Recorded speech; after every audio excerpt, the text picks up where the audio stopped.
Hello, everybody. What is up? Good morning. Good morning. Good morning. Sorry, I'm a little bit late. I was on the phone talking with an agent, and then I had to jump onto another call with a client of mine and also make myself some lunch. All righty, so let's jump right into it. How's everybody doing? Everybody good? You have a good, awesome, good weekend, everyone? Hope so. All righty, let's get into it. So every single time we do Ignite, we like to start off with reporting our numbers. So real quick, I'm going to put it on the screen. Oh, host has disabled participant screen sharing. I need to text the office so I can share my screen. In the meantime, George, how was your weekend? Did you make any calls? Did you get any contacts? How did it go?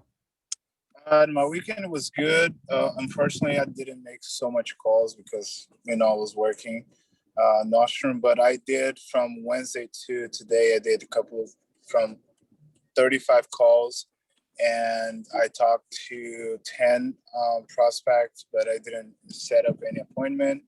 I did an offer last week and received a counter offer, and I'm still waiting for another offer to reply to me. One, we couldn't make it because we were low 5,000 on the offer, so still working on. But it was good. It was an experience. I'm down with the RPA, so I'm doing the RPA as much as I can. But it's doing well, thank you. So let's talk about those offers. So sometimes what we do when we're writing offers in a very competitive market is what we'll put it is it's called an escalation clause. So it's basically saying if anybody beats me by, whatever, we'll beat them by $5,000 up to a certain price. So for example, can I ask you what the price range was for that property? Yes, it was 400. We offered 405,000. We received a counter offer with the seller asking for 130 with our appraisal contingency, and then we back with an offer of 415,000, waiving the contingency. And I should do the escalation. I'm going to put the escalation cost for the next offer that we're about to do. Yeah. So, So what did it? Do you know what it ended up going into escrow for? It would end up going to. I'm so sorry. He said right here on the test said was not from 1 to 5,000, was a little bit more than 5,000, but he didn't tell me how much it was. Okay, and did they write in the counter offer 430? Yeah, he right now the counter offer 430 and asking to waive appraisal contingency. Okay, so they probably went into escrow for 430. Just to say, so it's interesting. Oftentimes, what they'll do is they'll write best and final, and not give you a price. This gentleman gave you an actual price, and blah blah blah blah. Did they say 430 or best and final, or did they just say 430? No, he said 430 highest and best offer. Okay. But he also sent on the email. That was kind of the trick for me because my buyer he was skeptical about, the couple was skeptical about giving the whole 430 because they didn't know if it was exactly what it be selling. So they gave 415, but the agent says, reminder that the seller is asking 430, but give your highest and best offer doesn't mean that has to be 430. Gotcha. Okay. So yeah, this market's crazy. I was writing on something that was like 600,000. It ended up going $100,000 over that. So yeah. So keep that in mind when we're working with our clients. Really, and do it in a nice way. You're like, we really got to be aggressive. And bring up comps that support that. So for example, like this recently sold. It was listed at this price, but it sold for this price. And all of a sudden you're gonna paint a picture of a pattern. If it's listed for this, it sells for that. If it's listed for this, it sells for that. and then just keep showing that to them, and be, you know, impartial, not like, you know, if you don't write it, it's not worth it. You know, just be like, hey, okay, listen, let's look at some of the other comps. You know, this one's was listed at 415,000. It ended up selling for 435. This one was listed for, you know, 430,000. It ended up selling for 500,000. You know, Yeah. the point is just try to paint the picture that because the market is so competitive that you Uh-huh. may have to overbid by a considerable amount of money. And now the flip side to that is, what's so good about overbidding, you know, in an up market? Is that good or is it bad? What is happening right now in the real estate market that makes it kind of okay to go up a little bit in price? Our interest rates. Interest rates are still so low that, you know, if frankly the price would have to fluctuate by 10% plus versus, you know, like a 1% increase in interest rates. So my point is, you know, yeah, you might be paying a little bit more than anticipated, but you know, your interest rate is still so low that, you know, the monthly payment makes sense, and then also the life span of the entire loan, you're still paying a lot less than if you were to, if we had a much normalized interest rate market, which would be like around 4 or 5%. So you're really still getting a good deal, even if you are spending a little bit more than anticipated. Um, Uh-huh. Now, something that I also like to do is, if my client is maxed out at like $900,000, I'm going to be showing them properties in like the $800,000 range, you know, just because I Yeah. know that they're probably going to have to go up to 900,000 just to get the property. So anyway, but good But job, George. You know, you said that you didn't have much, but it sounds like you actually did have quite a bit. So yeah, congratulations. That's awesome. thank you very Um, much. Give me a quick second. I just want to call the office. For some reason, they haven't shared my screen yet. Give me a quick sec. And George, while I'm doing that, For calling Keller Williams, this is Armand. How can I help you? hey Armand, could you screen share, put me as a host for the Ignite class? Oh yeah, sorry about that. All good, bud. All right, thank you. Cheers, bye. Okay, George, where were you again? Hold on, let me find it. Where are you, George Gaspar? There we are. So how many proactive outreaches did you make, and how many did you actually speak to? So it was 35 and 10 conversations, but no appointments. All good. Perfect. Okay, now let me just screen share this real quick. Awesome. Great. Awesome, George. Okay. Mrs. Pei, how are you? How you doing, Jerry? I'm good. How was your weekend? Did you? Yeah, it was really good. I kind of missed a few Ignite because I was in the office with the listing and with Carlos with the business card a few Wednesday, but I'm back again. Perfect. No worries. Uh, How did your contacts go?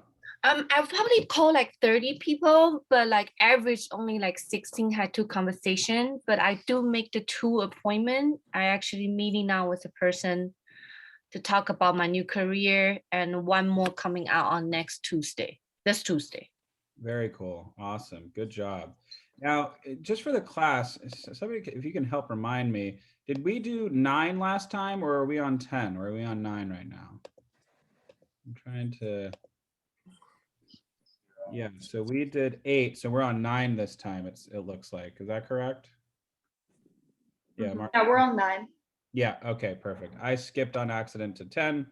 Excuse me, everybody. I apologize. Okay, we're on 9. Instructor manual US. Yeah, we'll just do the instructor version today. Okay. So thank you, Maggie. Natsu, how are you, bud? I'm good. Oh, I didn't realize I was unmuted already. Thanks. Sorry. So how was Pretty good.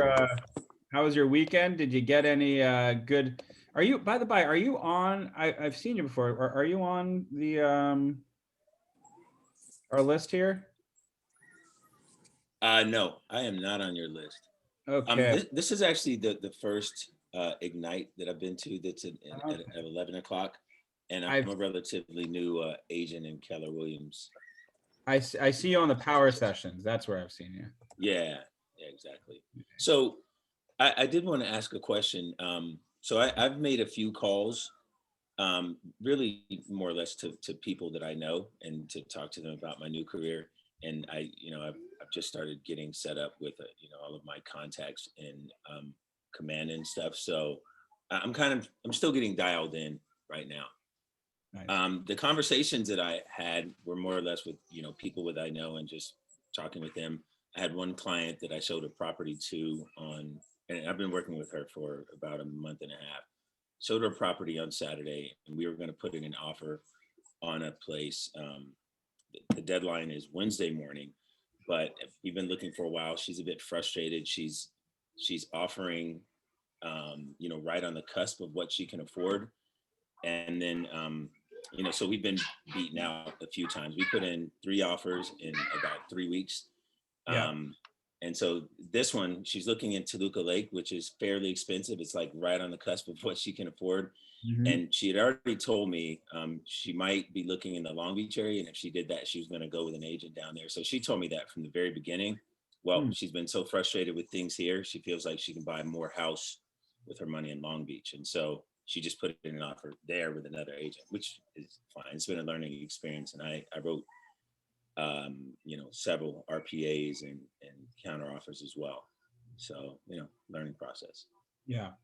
So did you, I think you said, do you have a question about that or? Oh, so yeah, really it may be more of a question for you later or another person, but really just how to get a good start on, making calls and stuff. What I've been doing is just trying to organize my contacts and make sure that I have email and phone number in there. I've been spending most of my time just on the infrastructure. Yeah. And are you doing that through Command or are you using like a spreadsheet or what are you utilizing? I'm using Command, but Okay. it actually took the tech guys over there a little while to give me help uploading it. I mean, I did part of it on my own, and then I had to give it to them, and it took them about a week to get them in there. Yeah. So, I mean, Command is great. There are a couple bugs with it occasionally. But honestly, what you're doing is probably the best route. You want to get all those contacts in, and then once you have them all, you're able to put them on a drip campaign. And that's really like a really good way just to stay in touch. But the thing that's going to really do it the best is, at least right now, is making phone calls, is getting on the phone with people, being a little proactive about it, and just starting the conversations. And frankly, sometimes, we're thinking long game. So like we'll have a conversation with somebody who might not be ready to buy like necessarily this month, but you'll be able to have conversations to ascertain when they are thinking of buying, and then you can kind of help game plan with them. Ask people out to like lunch and coffees and stuff like that if you feel comfortable meeting in person. Because what I've noticed is, it's great to send out like blast emails and drip campaigns and all that kind of fun stuff, but without that human interaction, it's almost all for nothing. I have gotten a few, clients just by, sending drip campaigns out and posting stuff on Instagram and posting stuff on social media. But the ones, the times that I can almost guarantee I'll find a client is when I'm proactively like, somebody, likes something on my Instagram or something. I'll actually have a conversation with them like, hey, blah, blah, blah, blah, how you been? Whatever. I might not even say that I noticed that they liked my thing on Instagram. And I'll just go, what's new with you? And then I'll go into a conversation about their lives, about their this, about their that. I'll ask them how, how's work been for them during the pandemic.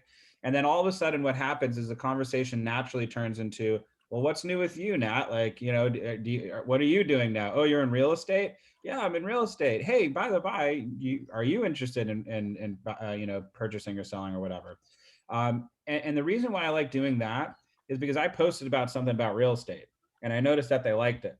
And I'm not telling them that I know that they liked it, but I'm starting that conversation very purposefully because I know that there's at least some form of interest in real estate, whether it is congratulatory, hey, I'm just really happy that you're in real estate, or I like it because, secretly I am thinking about buying or selling. So I usually use that as a lot of my tactics, so to speak, but it can work differently for everybody. I also do cold calling as well too. but that's really the best way to get started in this business is just be proactive in your outreaches to people. It's kind of a numbers game. The reason why we do our numbers in this class right now is because what we'll notice is that for every 100 outreaches, you'll get maybe 20 contacts. For every 20 contacts, you'll get one person who's interested in buying or selling a house. And so all of a sudden, when you know those numbers, and you keep up with it, you'll start, building up, a repertoire of all these different potential buyers, sellers, investors, and stuff like that. So it's really, the short answer is got to pick up the phone and DM people on, social media and stuff. So that's what I would recommend. Hey, a better question that I had for you, actually, I'll keep it really short, guys. So for cold calling, people that I don't know, just kind of reaching out to random people, I don't quite understand that system. I think it sounded like there's a system where you're almost paying for access to just a call list. Yeah. So I use, you caught me right when I'm chewing.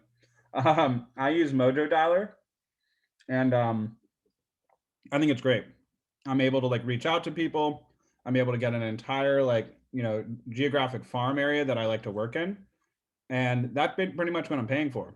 I'm paying for access to their farming tool so I can, get specific numbers for specific houses. But then I'm also paying for a triple line dialer, which enables me to be much more efficient with my time when I'm cold calling. So a triple line dialer basically is I have 3 lines that are calling at the exact same time. If this person picks up, if this person picks up, the other 2 drop. That's a weird gesture. So, okay, let me do it this way. If this person picks up, these 2 lines drop, and I'm only talking to this person. And for these lines that dropped, they'll call again right after I stop talking to this person. But let's say 2 people pick up almost at the exact same time. So these 2 people pick up, but this person picked up just a little bit quicker. These other 2 will drop, but this person who also picked up, they're going to get like a little message that says, "Oh, I'm so sorry. Let me call you right back." And it just automatically hangs up the phone. So it sounds like, they're talking to me, but they're really not. It's just a pre-recorded message that I created. And that way I'm able to get through a lot of calls really, really quickly and really efficiently. And so frankly, if I cold call for 20, 30 minutes, I made 100 calls. I made 100 dials. So, if I talk to people, obviously that time is going to, be a lot, longer, but the actual amount of dial time is only 30 minutes. And I probably will talk to like 10 people throughout that, call time. So maybe I'll call for about an hour, but I'll do over 100 dials in that hour. And I'll have like, really, good conversation. So that's why I like to use a triple line dialer, but it's expensive. It costs money. I am a huge proponent of, bootstrapping or bootstrapping or whatever it's called when I'm in the beginning of a business, and I'm trying to keep my costs as low as possible. So what I might even recommend for somebody who's new, depending on, what your, everybody's financial background is different. Everybody's, resources is completely different. But for me, I remember when I first got in real estate, I was buying Zillow leads, and I probably spent over $12,000 in my first year just on leads from Zillow. And I maybe closed 2 transactions, and I didn't even close them in that year. I closed those clients like a year and a half later after I stopped Zillow, but I just retained them. And each one of those transactions was like, one was like a $300,000 property in the Valley, which was like a $2,000 commission. And then the other one was like, $600,000, which I don't know the math, but my point is I probably spent more money on Zillow than I actually did as far as like what I made from it. The one thing that has been very, very successful for me in this business is just calling friends and family. I know it sounds so simple. I always wish there was like a magic bullet, but it's just calling friends and family, making cold calls from just lists that I get from Title, frankly, because I didn't do a Mojo Dialer originally. I just got like numbers from Title and just, hitting the phones. And that's really what made my business. And the second you close a couple deals, you're going to have these clients who are going to refer you out to people. And that's another great source of lead generation for you. I hope I answered that question for you. I don't know. It kind of went little meandering, but yeah. Okay, cool. Awesome. Well, Nat, is it okay if I call you Nat, or do you prefer Nat too? Either one's fine. Okay, cool. Do you know what we're doing here? So if I could get your numbers, so for example, per day, how many calls per day are you willing to make? And then we'll figure out what it is per week, and then I'll ask for your actual.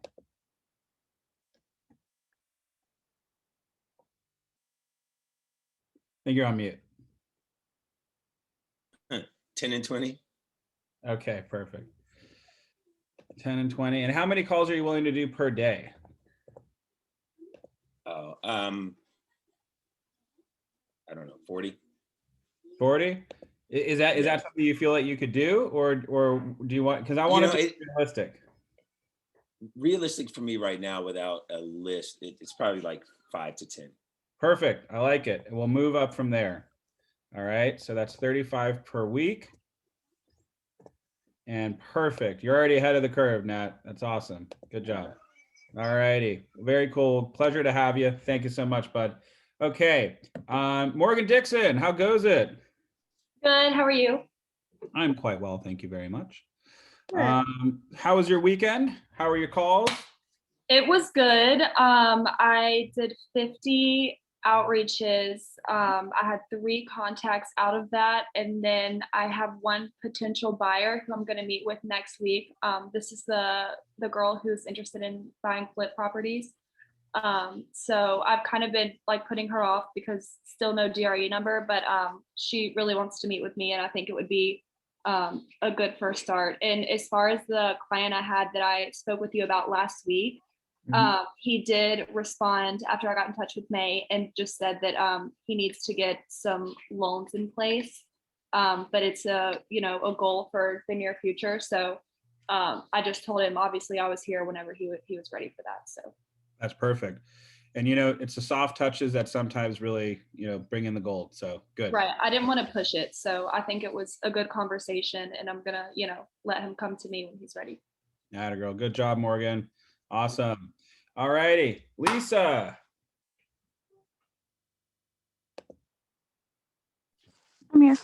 Hey, Lisa. How goes it? Good. How are you doing? Pretty good. Not too bad. How was your weekend? And did we make any calls, any contacts, any traction?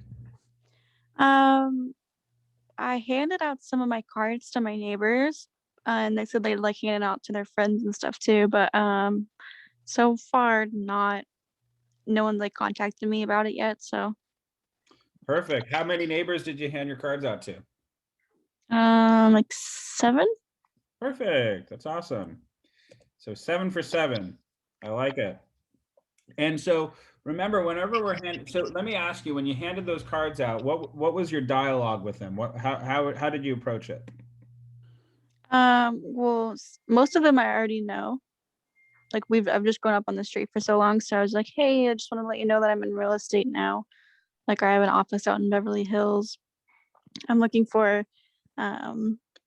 buyers and sellers. Do you know of anybody? And if they just said like, no, not at the moment, I'm like, okay, cool. Like if you could just hand them my card, if you do come across anyone, that'd be great. Awesome. Good stuff. So, maybe, are you like friendly with these people? Do you ever go out to like coffee with them, lunch, whatever? Not really. We just see them like on holidays and stuff. Okay. We do like a little neighborhood thing. Oh, that's fun. Well, I would recommend being like, hey, what are you doing? Next time you see them, don't talk business. Just be like, hey, what are you up to? Blah, blah, blah, blah. I'm itching to get out. You want to grab coffee sometime? We always see each other on the holidays, but love to get to know you all a little bit better. Something like that. Yeah. Okay. Yeah. It's just sometimes it really helps, build that rapport. So good job, Lisa. That's awesome.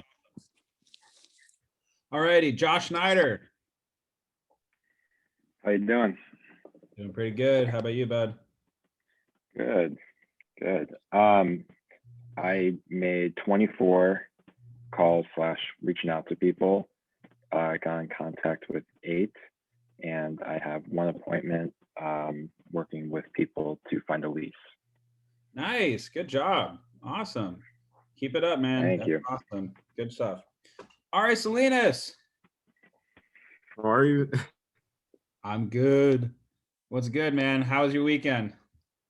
Pretty slow. I was in Lake Havasu for like most of it, so I only got to call like 5 people. I called a for sale by owner, which was kind of fun. That was like my first for sale by owner that I called. When I called him on the phone, he kind of like denied me like right away. He said no to like every little thing that I would say.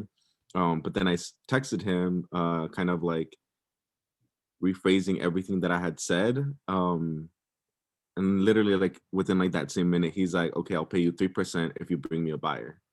So I was like, okay, that was kind of cool. But we'll see how that goes. So hold on one more time. So hold on. So he said, you talked to somebody who said that they'll give you 3% if you find me a buyer.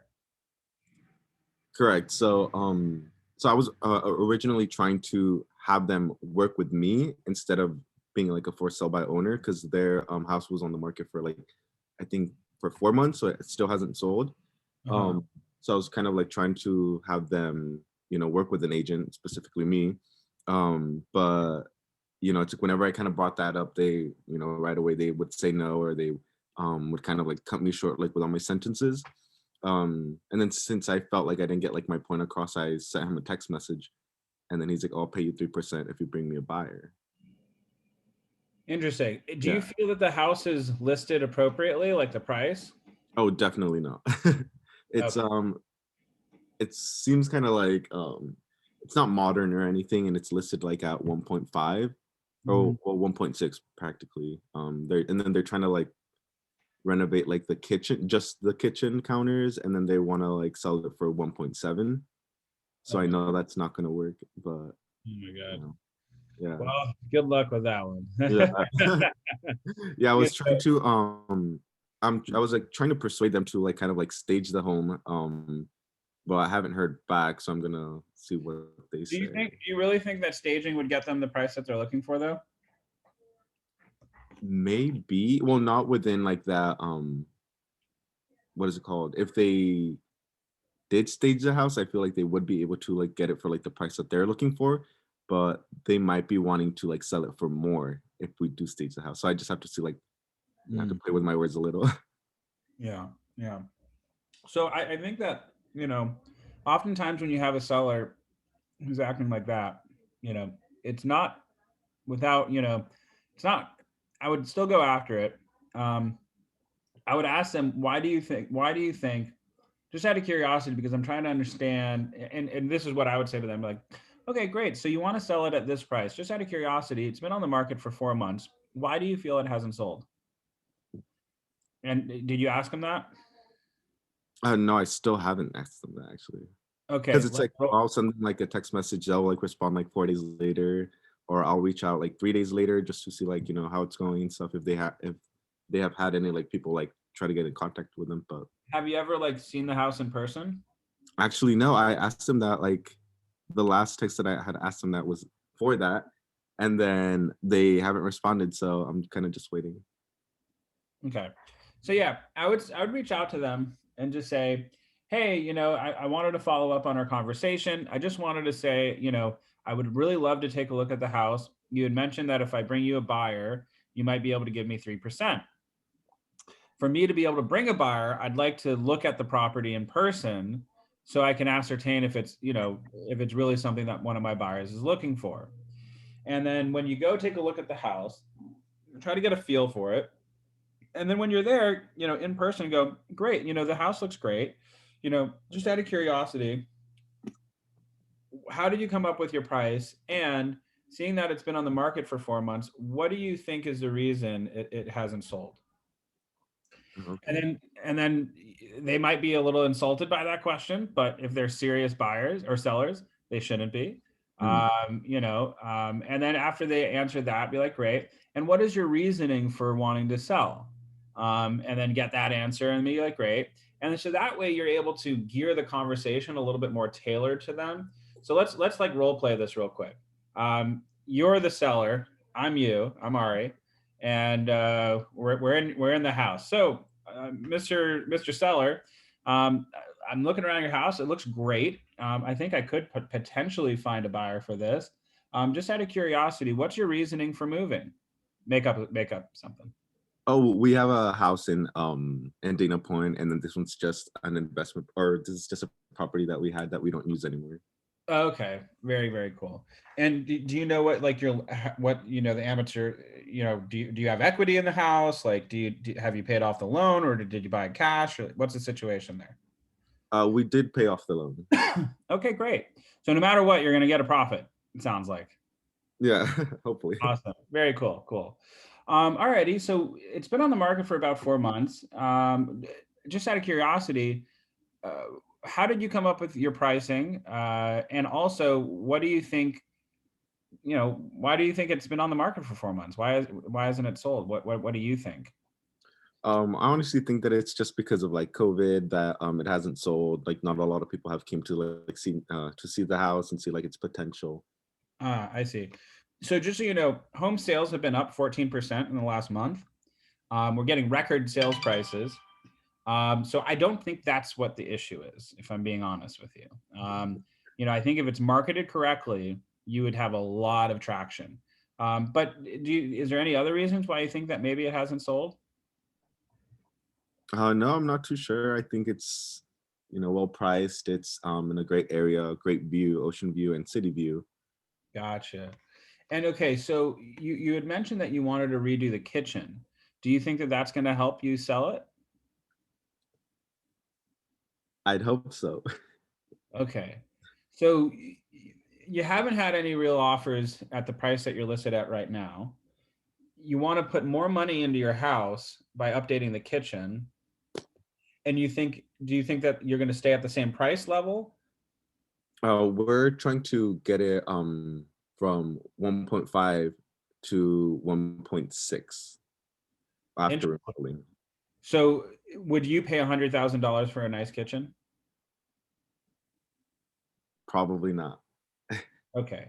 So if we're not getting offers at 1.5 and we want to put in, I don't know, $10,000 into a kitchen remodel, do you think maybe that would cause people to look at the 1.5 price and say, you know what, I think it's appropriate? Yeah, maybe. Okay. So I don't know, just in my professional opinion, Mr. Seller, I think that, you know, there is a lot of value in, you know, updating parts of the kitchen, maybe going around the house and updating some of the finishes and stuff like that.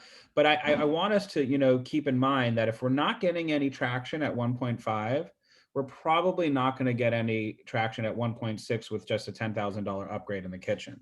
You know, it just doesn't track out, you know. And I don't want you to spend any money that you don't have to. So if you were open to it, I'd love to give you a listing presentation and just show you what I can bring to the table if you were to actually list your property. And frankly, I understand that you're a little bit concerned about the commissions, and that's understandable. But typically, whenever I list a property, I'm getting 3% above list price. So right off the bat, you're already paying, you know, my commission's already paid for. The only thing that we really have to consider is the other agent, which would probably be about 2.5%. And you said that you were willing to pay me 3% anyway, but my commission's already paid for whenever I market a property. So really, I'm saving you money. Wouldn't you agree? You make it sound like so like easy. Like Douglas, no, I'm kidding. Yeah. It's not easy because you know what, it's going to be nerve wracking. You're going to be nervous. They're going to be kind of pushing back on you. They're going to be, no, my house is the best. And I get it. It's not that easy, but you know, it kind of is. You just have to say it, and you have to say it with confidence, and you have to, you know, psych yourself out. You are the expert. They're just a homeowner. You are the pro. You know what I mean? So, you know, does LeBron James look at a 3-point shot or a drive like, oh shit, I don't know.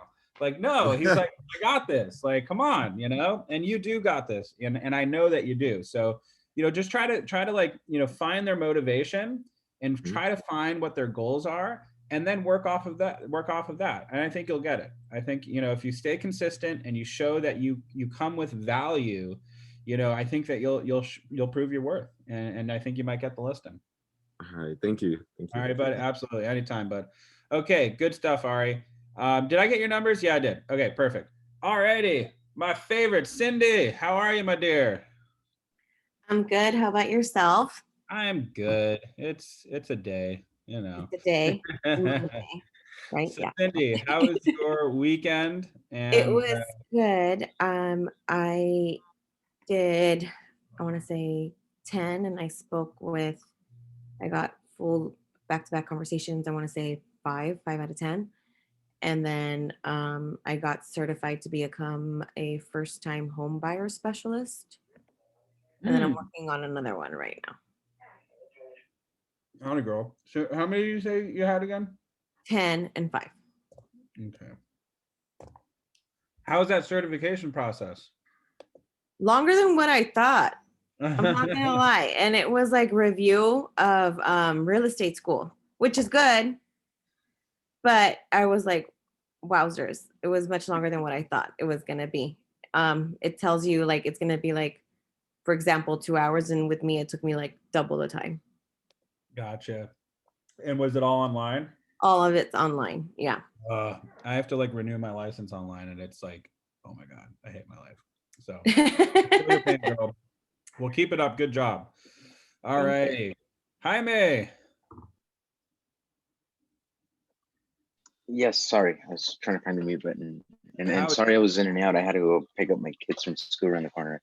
How dare you have priorities, and how dare you not know where the mute button is? It's Yeah. all good. So how was your weekend? Pardon? How was your weekend? Oh, it was great. Active, trying to get some buyers into escrow. It's been tough. You know, I dealing with some of the competition issues as you guys were discussing today. So hopefully we'll be able to get them in. But been busy over the weekend doing that. And then as far as my numbers, I did 22, 14, and 1. If you want to add that in there. 22, 14, and I don't count the appointments for this class. That's 2 advanced for this class, Jaime. All right. Good job. Good job. No, that's awesome, man. Yeah, thanks. Awesome. And how did any of them go? So you were saying that you have a couple potential escrows in the works?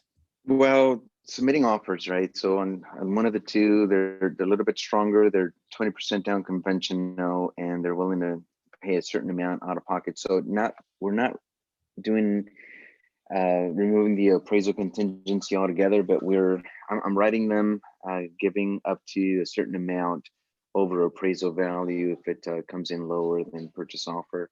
Same thing with the other client, but the other one is 5% down conventional, and so that one's we seem to be getting out beaten by stronger offers, and been helping them for a while. It's been a challenge. Interestingly, on that one, we got an offer accepted end of last June, and it was contingent on the sellers finding a replacement property. So we lost about 3-4 months waiting for them to close, and in the end, they still have not found a replacement property. So we were kind of disappointed that we wasted so much time waiting on them before we started looking again. And even though we still have our name in the hat for that one, we've kind of lost hope. So we started looking elsewhere and submitting other offers, but we just felt like we got disadvantaged because now the properties have gone even higher. There's more competition, and all that for nothing at this point. Yep. Yeah. And you know, honestly, it's tough, but you know, every single person that I'm working with, the first thing that I say to them when I'm doing a buyer consultation is, are you willing to waive the appraisal contingency? And they go, what? And I'm like, yeah, I'm going to be honest. This is a very, very competitive market, and a lot of the homes are going above appraised value. Just out of curiosity, are you willing to compete in that kind of market? And I'm very honest about the situation. And luckily enough, I haven't had anybody to balk yet, you know, and it's almost like they appreciate it, that I'm confirming their thoughts. I'm confirming, you know, the reality of the market. And, you know, I agree, you know, I'm getting beat out on some of my offers right now. But each time we write an offer and we lose on it, you know, I have a little powwow. You know, I go, hey, let's talk about it. What do you think happened? You know, and you know, they're like, you know, I think, you know, we lost by just a little bit, and I think we needed to come in a little bit higher. Yeah, unfortunately, I think that is the case. There's not much we could have done there except for write a higher offer. And they're like, you know what, Jared, I think on the next one, we're going to write even higher. And I'm like, hey, you know what? I think that's a winning strategy. And yes, I'm leading them to that thought process. Sure. And I know you're doing that too. So this is mainly a conversation Yeah. in the class. But it is what it is. And I always like to remind them that, interest rates versus price, if you have a low interest rate, it still makes sense. If it doesn't make sense, it makes dollars and cents. So it does make dollars and cents to write up a little bit higher, frankly. So good job, everybody. Yeah, the challenge as well is if they don't have the funds, right? I mean, that's the other thing is they have a certain amount of funds in one of the two cases where they can go above, but they can't stretch beyond a certain limit. So that makes it difficult too, because when you submit offers to listing agents, the sellers are going to be looking at available funds as well. So if it's unrealistic and you're removing the appraisal contingency, where are these funds coming from if it appraises for less, right? So Yep. but yeah, your points are well taken. Thank you. Question. I forgot what I was going to ask, actually. Never mind. But absolutely, Jaime. Good stuff. Good stuff. Alrighty, y'all. So this is This is Ignite Power Session number 9. I'm going to go over the instructor edition. So this way we are able to figure out some of the answers that are kind of left open for everybody. Because sometimes people are a little shy to chime in. So we'll just actually kind of discuss what the alternative answers are on this one. So we just went over our daily 10-4. We were going over exactly what we're supposed to be doing. And can somebody help remind me, what is your daily 10-4? I'm so forgetful, and I can never remember. 10 contacts, 10 homes previewed, 10 thank you notes, and is it 10 outreaches? Close. So the last one, by the by, 3 out of 4 is stellar in my book. So the last one is adding 10 contacts into your CRM or some type of customer management database. So that's the other one. But yeah, so it's 10 contacts, 10 handwritten notes, 10 clients added into a customer database system or a CRM, and then 10 homes previewed. That's the only one that's per week. The other ones are daily, but the 10 homes previewed is weekly. And again, in this kind of a market, we're probably going to want to look at stuff on the MLS as a preview, but that definitely counts as well.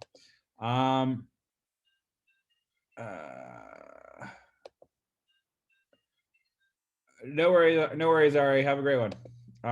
Okay.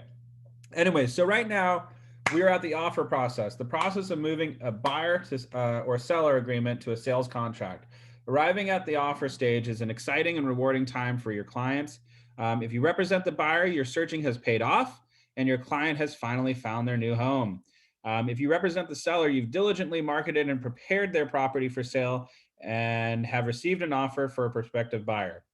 This is the point where, for the first time, the buyer and seller are coming together. This is a major financial decision and can be a highly emotional experience for both. Your goal is to bring them together and arrive at a sales contract in which both parties win. As with every phase in this progression, you need to work quickly and carefully during the offer process. And this session will prepare for you to do just that. So we are here. Remember, this is my favorite picture. What do we start with in real estate? What is the foundation of our business? Generating leads. Generating leads. We are in the lead generation business. And the more leads we get, the more appointments, the more agreements, the more agreements, the more contracts, and more contracts, and the more money. And we like money, believe me. I don't care if you are, totally socialist and whatever, believe me, money will help you with a lot of your problems. Anyway, sorry, just kidding. Make it happen, the offer process. When a buyer has found the home that they want to purchase and the seller is looking forward to concluding the sale of their property, the fun and the magic begins. Whether you are representing the buyer or the seller, this is another opportunity for you to shine as a real estate professional. The overall process with both parties is diagrammed below. So the one thing I'd like to talk about this diagram the great thing about writing about real estate, there's only a couple options, things can, the way things can go in the offer process. And this is the reason why I'm bringing it up, is we can prepare ourselves for these situations. And more importantly, we can discuss this with our buyers ahead of time. So we're not, kind of explaining things on the fly. But anyway, a buyer makes an offer. The seller responds to the offer in one of three ways. They counter the offers, you have a negotiation. They accept the offer, begins the contract to close process, or escrow. Rejects the offer. The buyer's agent contacts a listing agent to learn more. Don't assume no means no. And this is very true. You always want to find, why did, what happened? Why did we get accepted? What's the situation? Oh, it was too low. Well, let's talk about that. Do you have any other offers? In this market, they probably will. So don't worry about it too much. But if it's a buyer's market, for example, you might want to continue pressing. So what's the issue? Like, what is their reservation? Oh, it's only $5,000. Oh, hey, it's only $5,000. You want to come up? Yeah, you do. Okay, yeah, we'll cover the 5,000. So the point is whenever you get a no, ask for more information. Ask for clarification. But what I'm trying to get at with this little diagram over here is there's only three things that can happen in the process. And most of these should actually point back to buyer makes an offer. Just keep going back to the negotiation table, except for the middle one. But if the buyer counters the offer, you're negotiating and you're making another offer. If they reject the offer, you're going to negotiate and you're going to try to make another offer. You just always try to never give up. Always try to keep a little bit of teeth in the game. So, instructor, emotions are running hot with both parties. There's excitement, anxiety, and impatience. Remind participants that that as a professional representative, the agent must remain calm, reassuring, and in control and communicate everything to their clients. Why is this important? Why do we want to mention to our clients, it's my job to remain calm?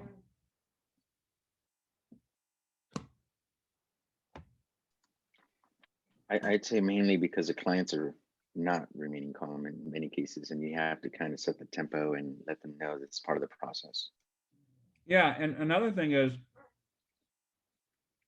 oftentimes they're like, why are you so calm? And it's like, it's my job. I need to be able to negotiate effectively on your behalf. And the truth of the matter is, if we are angry or pissed off or emotional, do you think we can negotiate effectively in that state of mind? No. In fact, if I all of a sudden have a listing agent who's really flustered and really angry and really upset, it makes me happy because I'm like, ooh, I got one on them. I know that they're upset about something. Why are they upset about something? And I actually really love that position to be in, because I remain calm. I remain cool, calm, and collected, and I just ask probing questions. I feel like you're a little bit upset right now.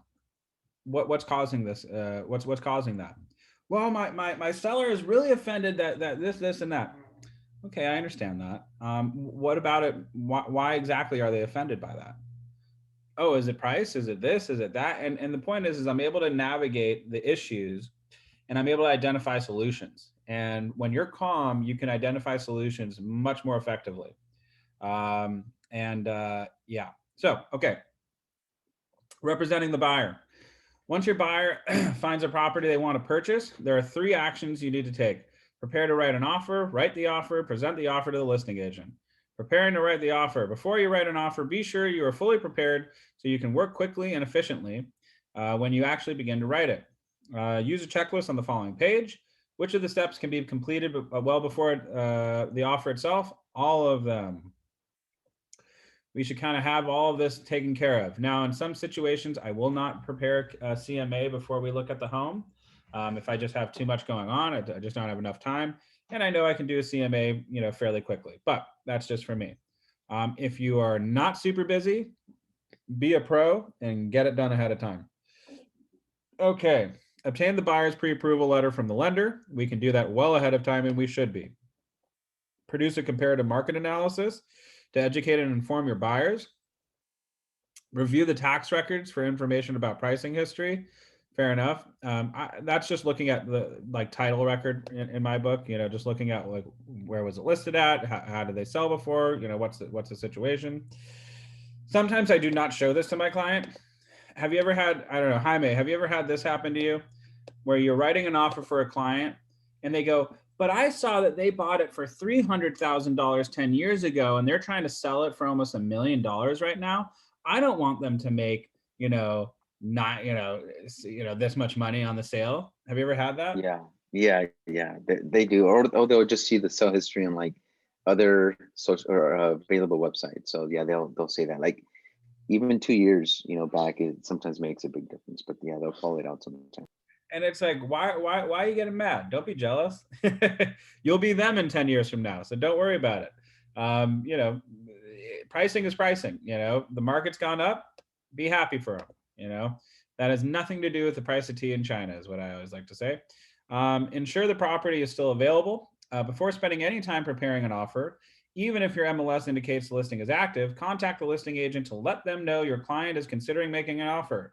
If it is off the market, let your buyer know immediately and promptly begin to search for another home. Unfortunately, in this market, that happens so frequently. You see a property, you're getting ready to write, and all of a sudden you find out that it's already in escrow, and the agent was just lazy and didn't change it on the MLS. It happens. I've done it, frankly. I was just really, really busy. There was a lot of things moving parts in that deal, and it took me a day and a half to change it on the MLS. So it is what it is. I'm not supposed to do that, bad agent, but oh well. When speaking to the listing agent, build rapport and gather as much information about the seller and the property as you can. This is very important. You know, I was talking with an agent that I was showing a property to, and I could tell that my clients really loved it. Him and I, we chatted about, you know, vaccines, and he recently got vaccinated. I talked about almost everything but the property with this guy. And, you know, at the end of it, like, you know, we're almost like buddy and like old pals. But then towards the end, I said to him, I was like, hey, listen, I know that you already have an offer right now, but if we were to write an offer right now, is there a number that we can get at that your client would just go ahead and accept? And sure enough, they gave me a number. So the point is oftentimes when you communicate with the agent and you make them feel like you're going to be a great agent to work with, it's going to be a breeze, it's super easy, you might be able to get even more information out of them as you thought was originally possible. So build rapport. Okay, ask questions of the listing agent to discover what's important to the seller. Find out their time frame and motivation for moving. This is huge. For example, that same person that I was referring to, I found out that the sellers are moving to the East Coast, and all the amazing, beautiful furniture that they had in the house that looked like it was staged, they're pretty much willing to let it go. Like, they're like, we can't bring this shit with us, excuse my French. So they're like, you know, we're open to, you know, leaving some of the stuff except for the dining table. They really love the dining table, and it was a very pretty dining table. I will give them that. So ask questions, find motivations, and you might find some really awesome solutions. Acquire about the activity on the property, such as the number of showings. Listen, your strategy is going to differ greatly if you're the only showing they have scheduled for that week versus, yeah, we just had 100 showings this week. Your offer strategy is going to be very, very different. So get that information. Obtain the seller's disclosure statement. I'm going to tell you right now, that ain't going to happen in Los Angeles. I don't know. There is very rare for them to have the seller disclosure statement already prepared. And sometimes it does happen. I know Chad Lund does pre-inspections on properties before he lists them because he wants everybody to remove the inspection contingency. So keep that in mind because basically what he's doing is saying, hey, I don't want any, excuse my French, bullshit in this offer. I don't want you to write something and then go ahead and inspect the property and then ask for $100,000 off. You know, I'm not playing that game. And it's very smart of him to do that. Not all agents do, but basically by doing a pre-inspection report, everybody who's looking at the property, he's like, listen, we are doing no repairs. This is as is. We are disclosing any issue up front. So write your offer based on that, with that with that knowledge, you know, in mind. So that's a little redundant, but anyway, that's the whole point of that. But I'm going to tell you right now, if I'm listing a property, I almost don't want to know the seller disclosure statement ahead of time. I'm usually like, oh, we haven't gotten around to it. They're going to finish it up, first day of escrow. And why do I do that? Because if I don't know, I can't disclose, and so there's two sides of this coin. You either want to do a pre-inspection or you want to, know nothing. So just so you know that there's two little strategies there. Okay, find out if there are or have been any other offers. If so, what is their status or why did they fall through? If there's an offer out there on the table and let's say they accepted an offer and they went in an escrow and then they pulled out after the inspection contingency, any inspections that they did is now a material fact and they have to disclose that to you. So that's something that I would definitely ask about. Okay. Write the offer. If I could have, I'm going to pick somebody in the class to read this page. Anybody want to elect themselves?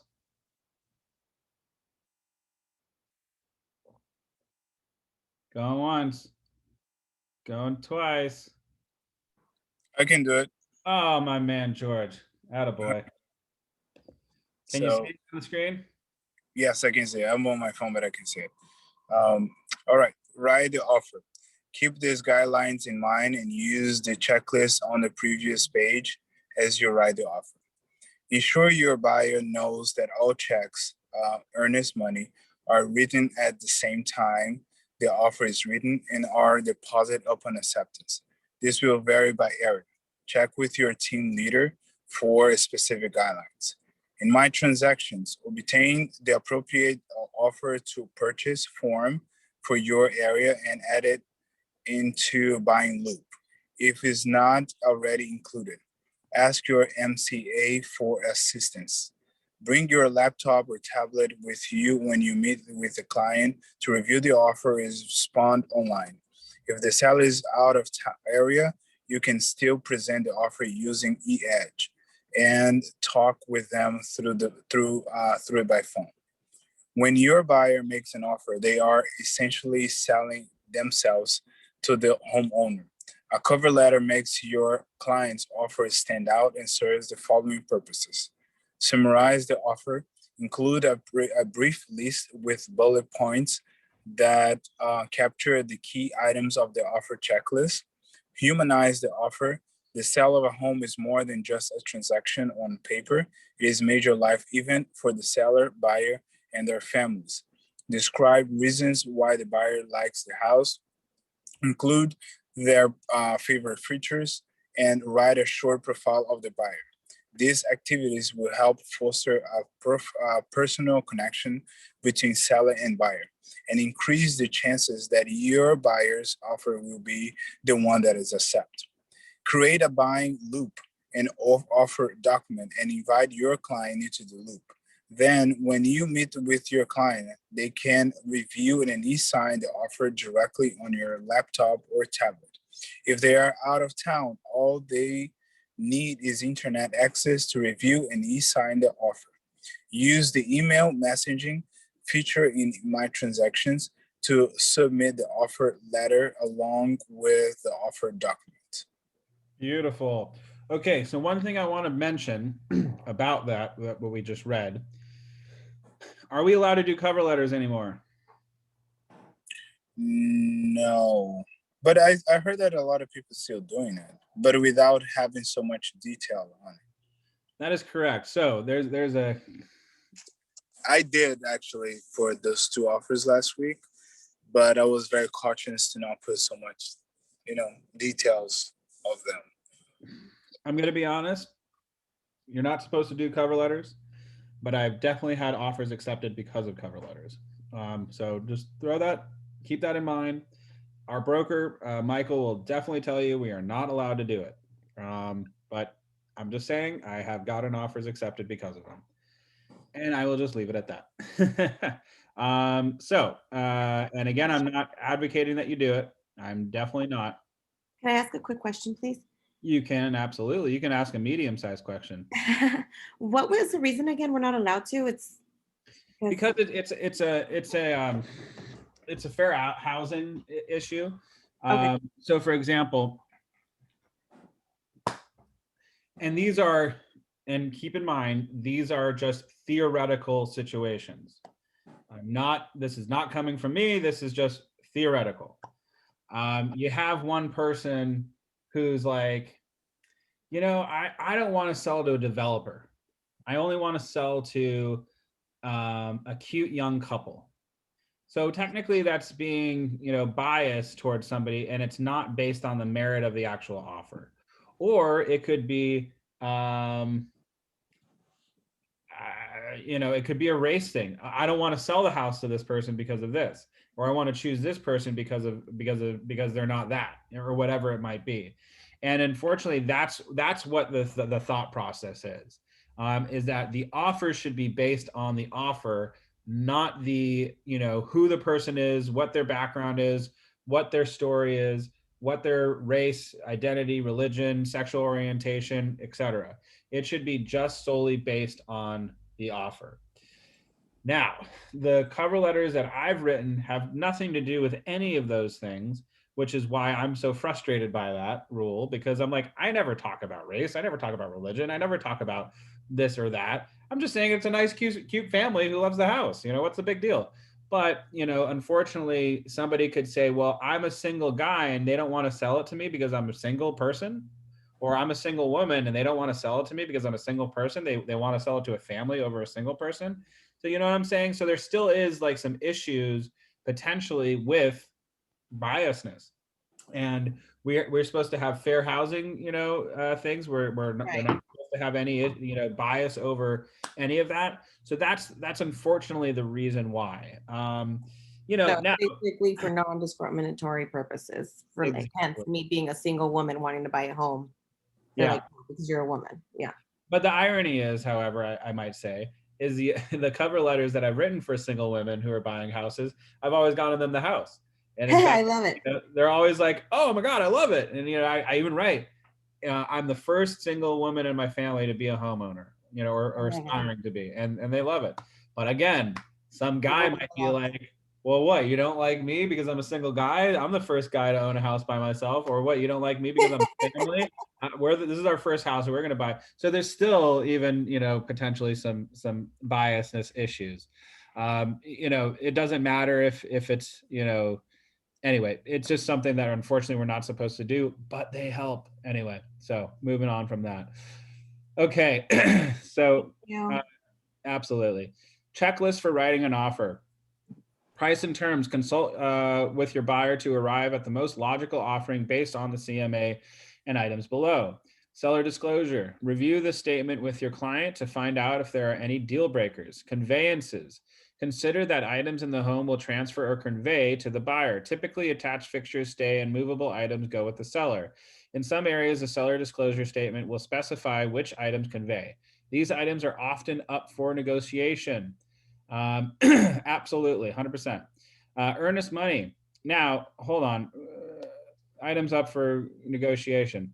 Keep in mind, some items you really cannot have built into the actual offer. You might have to do like a little side parlay because, you know, it could affect the loan. You know, the loan is like, we're not buying furniture. We are buying a house. So if you want the furniture, you're going to have to do something on the side. And I don't want to see it. So just so you know. Earnest money. The buyer makes a deposit and the buyer makes a deposit to the seller to show good faith in the transaction. This earnest money is typically deposited into escrow account that is jointly held on behalf of the buyer and the seller. Determine an amount that would be acceptable to both your buyer and the seller. In many markets, 2 to 3% of the purchase price is normal. So I'm just letting you know right now, it's 3% of the purchase price here in California or Los Angeles. So just so you know, earnest money, 3%. It's 3%, period. Now, in a huge buyer's market where like buyers have the upper hand, you know, you could negotiate that, but that's pretty rare for our county. So just so you know, earnest money is typically always 3%. Jared, I have a question about the earnest money. Yes, sir. I know that normally the buyer needs to deposit after in 3 days, correct, to escrow. If in case, because I have a buyer that the parents are from outside of the country, it is possible that they can send this money to escrow. It works. I know they have to write it down probably a gift letter or something like that. But it is possible that to happen. Yeah, absolutely. Talk with your lender. Okay. too. Yeah. Whenever you're moving money around, talk to the lender, ask how Okay. they want it to be handled. Again, I always recommend May Shalhoub from Movement Mortgage. She is a pro at dealing with people out of the country. She's done a lot of deals for, a lot of people from different countries and whatever, and knows like ins and outs of how to, work things like, oh, well, you're coming from Iran, so okay, you got to go through Germany or something like that. You know what I mean? So like she knows a lot of things.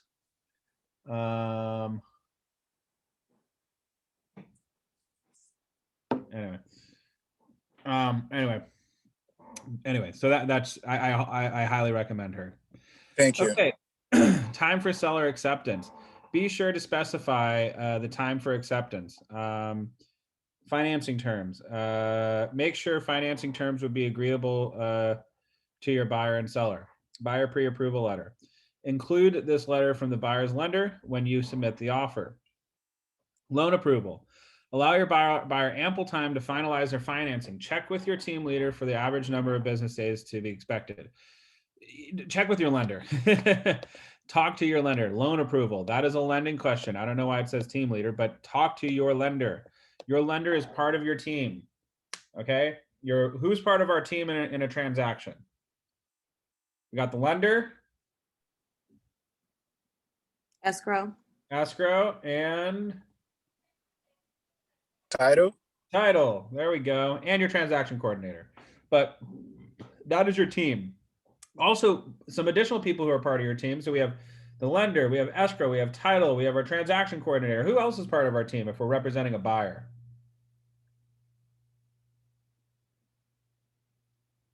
It's part of one of the contingencies. It's the first contingency that's up. Appraisal? Nope, but close. Inspection. Inspection, your inspector. That's part of your team too.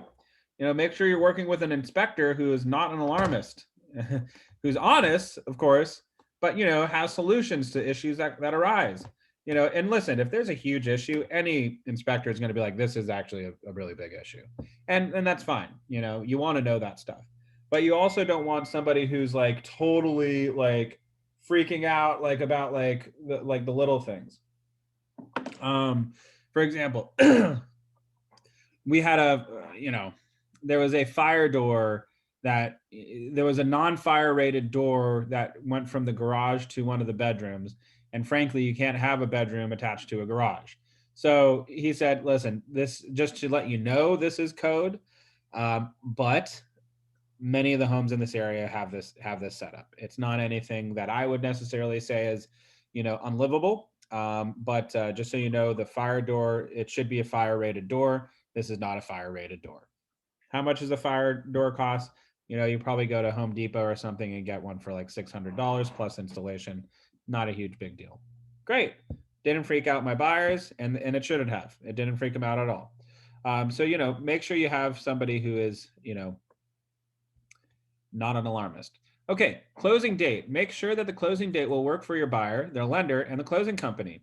Tuesdays, Wednesdays, and Thursdays are the best days to close because they are in the middle of the week. Therefore, you have an extra business day before or after if needed to complete the transaction. Oh man, that's important. So my most recent close in Santa Barbara, and we were having people writing, sending stuff from like the embassy consulate from Sweden. They're out of town. Plus we had to close on another property in Los Angeles before we could record in Santa Barbara. So the point is, we were supposed to close on Thursday. We didn't close on Thursday. We were supposed to close on Friday. We didn't get final recording in Los Angeles until the end of day Friday. So we had to go all the way to Monday to be able to close. So the point is I would even argue that the best time to close is like a Tuesday or maybe even a Monday. And the reason being is it really gives you a little bit more extra time to be able to finally close out all those documents. And frankly, I had to pay about $500 for a per diem out of my own commission to the sellers. Originally, they wanted my buyers to pay that. And I said, no effing way are my buyers going to pay this. This is normal. This is not an issue, but in the interest of keeping your sellers happy because they live across the street now from my buyers, I will go ahead and cover that cost. So, it is what it is, but just keep in mind that you want to close on those days. Now, in the state of California, if you close 3 days late, are you really late in the eyes of a court of law? Like if you got sued for that, would you actually be quote unquote late? No. No. No, you wouldn't. Up to 3 days is okay. So you are a-okay. So if you have a listing agent who's freaking out on you, just be like, listen, I understand your frustration, but technically speaking, God forbid we ever got into a situation where we were arguing over a per diem or something. 3 days isn't actually late, according to the courts in California. Now, I can appreciate your seller's frustration, but I think we should discuss with them that things happen in escrow. Unfortunately, we are at the mercy of the county recorder's office right now. It's not our buyers, it's not your sellers, it's not the agents, it's the county recorder. It's not a big deal. And try to talk them off a ledge, because sometimes you have listing agents who are really high strung and they're annoying to work with. Anyway, home warranty. Review any home warranty considerations. Repair limits. Focus on the items that the buyer is most interested in repairing. Bear in mind that the law regulates how much money a seller can give to a buyer. Explain limits to your buyer. I believe, I want to say it's like 5 or 10%. It might be less than that. Could be 3. I don't know. Talk to a lender. Your lender will know what the repair limits are. Definitely speak directly with your lender, because I forget the exact amount right now, but it's considerable. So you can go up pretty high. Okay, special clauses and contingencies. There are special conditions that must be met in order for the contract to close. Such as a satisfactory inspection report or the buyer's ability to obtain funding. Carefully write any special clauses or contingencies your buyer would like to include in the offer. 100%. Cover letter. Include a cover letter when you submit your offer. Again, we're not supposed to do that anyway. So it is what it is. Okay, your turn. Buyer offer objection. All right, let's get some of these scripts out of the way. Cindy, if you could help me, if you can be the agent and I'll be your buyer who wants the seller to make repairs. Cindy, I really want this person to repair all of this. So I'm the agent and you're my buyer and you want them to repair all of it. Yeah, so there's a script right on the page right here. Okay, thank you. Yeah, Cindy, I don't want to write this offer. I want them to make all these repairs. Mr. Buyer, until you have a physical inspection, we will not know how much these items will cost, and we could find additional repairs we may want to negotiate. Consequently, you have 3 choices. You can offer the seller less money now to compensate for these items. 2, you can ask the seller now for a credit to repair these items using your own contractor. 3, or I usually advise clients to wait for the physical inspection and negotiate all repair items at one time. And also, we can make sure that everything's up to code. How would you like to negotiate this offer on your behalf? Yeah, let's go with number 3. Awesome. Perfect.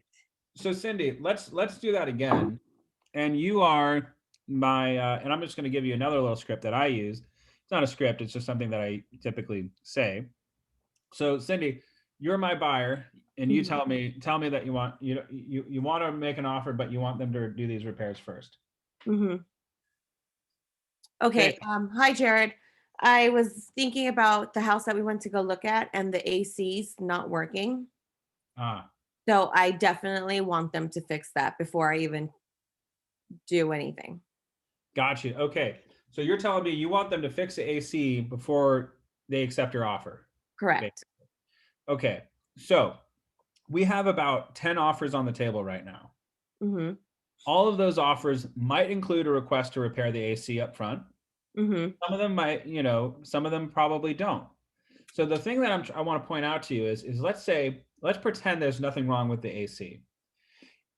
Would you rather, as a seller, would you rather accept an offer that doesn't mention the repair on the AC off the bat and just says, I love your home, let's make an offer at this price? Which versus the person who goes, I want you to repair this up front. Which one would you rather accept as a seller? The easier one. Right. So we want to seem, before we get into escrow, we want to make our offer seem so amazing and so perfect and so easy to work with that it's a no-brainer for them to choose us. So what I'd rather, see you do, and of course this is entirely up to you, is let's go ahead and write the offer, assuming there's nothing wrong with the AC. Then once we get into the property, we'll do a full property inspection and not only check the AC, but we're going to check the vents, we're going to check the plumbing, we're going to check the electrical, we're going to check the drywall, the foundation, the connections of the electrical in the attic, the insulation, and any other problems that come up. We're going to also go ahead and request a repair. But the fact of the matter is we'll finally be in escrow. So that will give them an incentive for them to stay in escrow with us, because what happens if all of a sudden we find all these issues with the house and we fall out of escrow? They have to disclose all of those items. So if we actually write an offer, assuming everything's hunky-dory, and we go through our inspection report and we see, $10,000 worth of repairs instead of just the AC, we might get a lot more money off of our offer, wouldn't we? That sounds ideal, because I even found a squeaky wood panel walking through the Perfect. kitchen. So something might be wrong with the joists of the house. Absolutely. So let's go ahead, write the offer, assuming everything's fine, and then we'll totally destroy the house through an inspection. We'll tear it up and down, top to bottom, find everything that's wrong with it, and then ask them for a credit towards the close of escrow.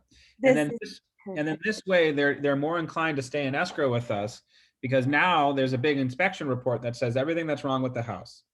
So I highly recommend us to do it this way. That's perfect, Jared. This is why I picked you as my realtor. You already know I'm a picky person, so. Oh, you know. I'm in good hands. Yeah, but this is that's a little bit more involved version of what this basically is saying. Mhm. But a lot of people in LA, they want a little extra explanation of why are we doing it this way.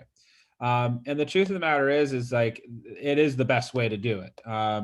And frankly, the other great part is, let's say they say, no, we're not going to do all these repairs. Guess what? We can walk away from the deal free and clear. Don't even have to worry about performing, correct? Pardon? Because they're not performing, correct? Well, because of the buyer inspection contingency. Okay. So if we inspect a property and we find that there's too much wrong with it and they refuse to give us a credit, we could walk away and we get our earnest money deposit back. Oh, okay. Boom. So this is okay. So this is how people can say, this is when a lot of people say, oh, we fell out of escrow because buyer contingency inspection. Correct. Or because they couldn't get the loan taken care of. Got it. Okay. And Jared, I think it also matters a lot as far as the type of market that we're in, right? If it's a buyer's market, there's obviously more room to negotiate. But even then, I would encourage buyers in this circumstance to submit a lower offer or an offer in a lower amount, to not throw that up front, and then just still have the option to negotiate on the repairs and credits, right? Sure. Yeah, absolutely. If it's a buyer's market, feel free to write below asking. 100%. No big deal. I like to show our best face. What I like to do, my whole strategy, if I'm being honest, is get it into escrow. Get it into escrow. Write an offer that you can get into escrow. If you find something and you don't get your credits, walk away. No big deal. No harm, no foul. You'll have a pissed off person, a pissed off agent, and a pissed off seller, but that's not your job in that situation. Your job is to look after your client's best interest, which is to get them that house. And, that's what you do. Have agents ever retaliated against you because of them not? No, because, frankly, I'm not being mean. I'm not purposely trying to screw them over. Right. I'm just saying, hey, listen, this is the situation. And, typically what I will do is I do kind of keep into consideration agent relationships. I'm not going to I'm not going to screw the agent over, basically. Well, no, but has anybody ever been like, this is crazy, or like been upset because? Yeah, yeah. Oh yeah, absolutely. 100%. Almost every single time I ask for a credit for a repair, they're like, "What are you talking about? This is ridiculous." Okay. That's a listing agent's job. Of course they're going to be upset. Now, are they actually upset with me, or are they, kind of like, "Damn it, I don't know if I'm going to get a referral from the seller." They're just doing their job, And listen, some agents, you can't worry about the opinion of others. You got to do what's best for you and your business. And listen, for example, uh, my most recent escrow, I got $10,000 off the purchase price because of request for repairs. Was the agent thrilled? No, they were pissed. But I was like, well, let's work with each other. It's $17,000 worth of repairs. Let's meet somewhere in the middle. Could I have gone up to like $80,000? Probably. But the point is when I presented that request for repairs, I was like, listen, agent, this is all these different issues. We have an itemized list of, 40 different things. We're not going to ask you to request this or repair this. We're not going to ask you to repair that. In fact, we're only going to ask you to repair these 4 items. So forget the other, 30, 6 or whatever, issues with the inspection report. We're just asking for these. And yes, those are the most expensive items on the list, but in the interest of keeping things reasonable, we did not ask for you to repair those items. So I'm kind of coming with an olive branch up front and going, hey, I'm not trying to be a dick, I'm not trying to be a jerk, I'm actually just trying to do what's best for my buyers. They were upset about all of these. I asked them to focus on those. I'm just doing my job as their agent. And Very well said. yeah. And, frankly, have I had, an agent who gets really upset with me? Yes, I have. So when I found out she was getting her hair done at this one salon, I surprised her with a really beautiful orchid. And I was like, hey, I need to pick up the keys. Where can I meet you? And she's like, I'm going to be at this hair salon. I'm busy. You're going to have to drive out to me. She was pissed off. And so I go up to the hair salon and I walk in and I'm like, hi. And I have like this big thing of flowers. And I said, listen, I know that like we asked for a lot of credits and I understand that. And, I just want to let you know, it was a pleasure doing business with you. And, honestly, for whatever it's worth, my buyers are just so thrilled that we were able to make this happen. And honestly, please tell your sellers that they're amazing throughout this entire process. And, listen, sometimes we ask for no repairs. Sometimes we ask for more repairs. It is what it is. It's the business that we're in. And I hope you don't hold it against me. And she had a big smile on her face. So, always think outside the box. Always try to, if you have an upset agent or whatever, try to, don't burn any bridges. It's not a personal vendetta that we're asking for money off. We're just doing our jobs. All right. Okay. I had a quick question. Yes. Sorry, I had a quick question. So if it's kind of off subject, feel free to say, hey, we're going to talk about that later. So Yeah, I submitted an offer for a client and immediately our offer was sort of accepted, but the selling agent or listing agent immediately countered, one thing that he countered with was having the financing contingency be 17 days to sort of match the inspection contingency. So I was wondering, how often is that done? Is sort of as a strategy, and what is the reason an agent would do that? Repeat it one Just more time. matching it. One more time. Just Sorry. break it down one more time. Oh, I submitted an offer and left the financing contingency, the default 21 days, and they counter offered. The loan contingency at 21 days. Gotcha. Yeah, the loan contingency. They wanted it to match the inspection contingency and be 17 days. Okay. So what I would ask in that situation is I would go to the lender and ask, can you do 17 days? And if your Yeah, lender, so it's fine in that case. The lender said they could do it in 10 days, but I'm trying to understand the strategy of the listing agent in that situation. And part of it may be that, they were dealing with an HOA that was sky high. It was like $700 a month. There were some assessments, based on the need for like roof repairs that had already been assessed, and they kept kind of, bubble gum and taping the issue. And then they had this big roof repair project that was supposed to cost 100,000. Sure. And So I- each of the Nat, real quick, I'm just going to interrupt you just so I have ADHD and I'll listen to that story all day, but I'll forget the main question. So no, it's all good. So the reason why they're asking for you to meet that shorten the appraisal contingency is if they are going to fall out of it was escrow. a loan contingency though. Sorry, excuse me. I'm sorry. Loan contingency is because if they fall out of escrow, they want to do it sooner than later. They want to know that your buyer is able to perform and, you know, be timely in what they're doing. Because frankly, sorry if you can hear my dog whining, I apologize. Because frankly, if I'm the listing agent, when I go into escrow, that's occurring days on market. You see what I'm saying? And so if all of a sudden I fall out of escrow 21 days into being in escrow, I'm like, oh gosh, that's 21 more days on market. And when we go back on the market, it's going to show however long we were on market for but until we accepted an offer. Let's say it's 7 days, 10 days. I think 10 days is average. Plus 21 days. So now you're 31 days on market. And then when people look at that property again, they're going to go, 31 days. Why was it on the market for so long? What's wrong with it?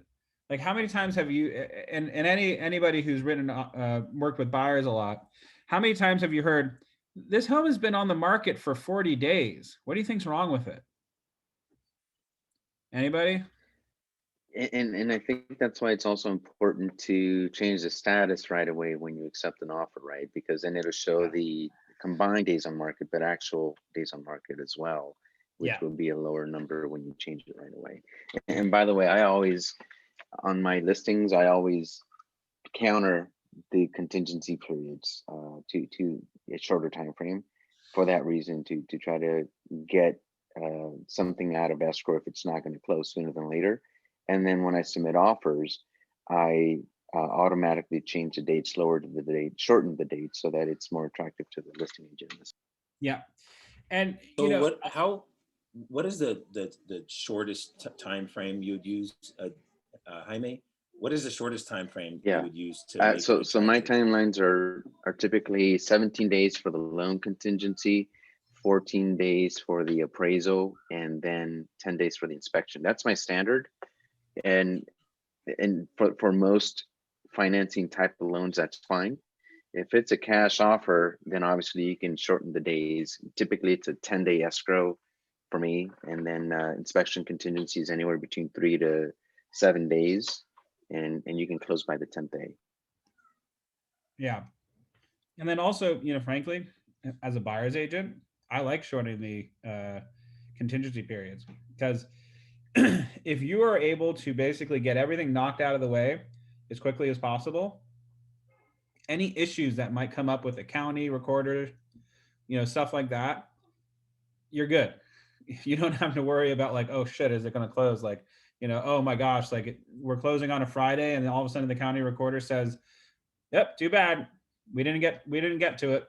We're going to have to go over to Monday. That way, like the listing agent doesn't go, I want you to give me, you know, a per diem for 3 days until, or for $120 or $200 or $500 for every single day we don't close. And so that's why I want to actually shorten it, just so I can figure out, you know, let's get all of this taken care of. Once it's taken care of, we can maybe close early, or that at least gives us enough time to say, hey, I want this to go to the recorder's office on Monday. So if there's any issues, we have the entire week. I think when you're the buyer's agent and you proactively take this approach, it's very welcoming by the listing agent. They see it as you presented a very clean offer. There's less for me to counter, if anything, and they're more willing to work with you. So when I submit an offer, I not only submit it that way as I described, but I also summarize it in an email by using a table that I created, where it basically hits the highlights of the offer that the listing agent can easily reference, so they can get a highlight, because that's what they want to know. Is they're not going to go through every little bit of the offer. They just want to know the main key points of it when they're reviewing offers with this. Mm-hmm. Awesome. All righty. So Real quick. Let's move it on down. Huh? Sorry, just one last question.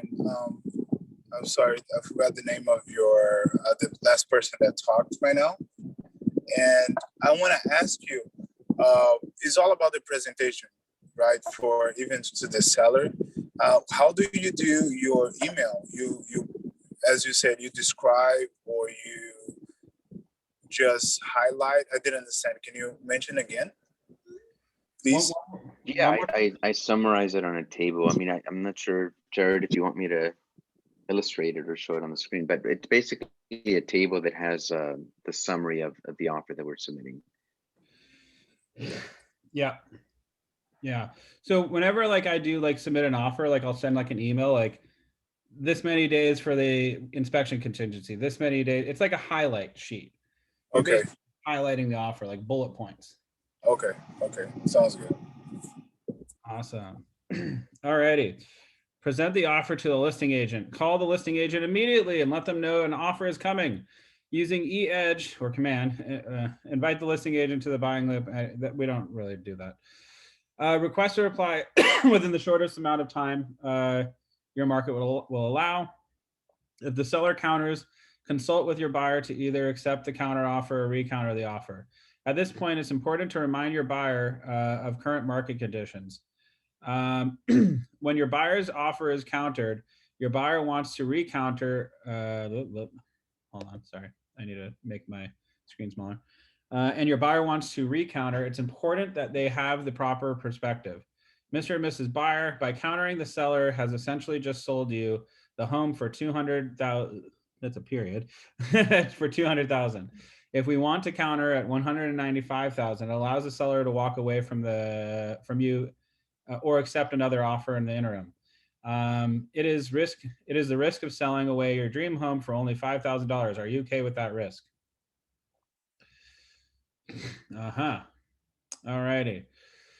Okay. Representing the seller. When a buyer makes an offer on your client's property, there are 4 actions to take.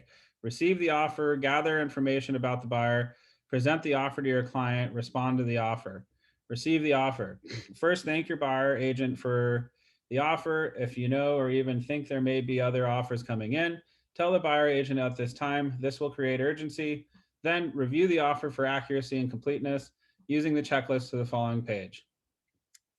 All right. How long has the buyer been looking for? And by the by, why is it important to ask all these questions? In fact, can I have Nat, can you read 2, gather information about the buyer? Gather information about the buyer. Aim to learn as much about the buyer and their motivations as possible. Ask the buyer agent questions such as, how long has the buyer been looking? Have they been pre-approved by a lender? Do you have anything to sell? If they are, sorry, I'm gonna just make this a little bigger. Do they have anything to sell? If they are from out of town, why are they moving to this area? Why did they select this particular property? How did they come up with their offer price? Have they made any offers on any other properties? If so, what happened on those negotiations? The more you know about the buyer, the better prepared you and your seller will be to respond. If necessary to counter, the goal is to respond to the buyer with a high likelihood of knowing how that response will be taken. Awesome. So yeah, why is it important to ask all these questions?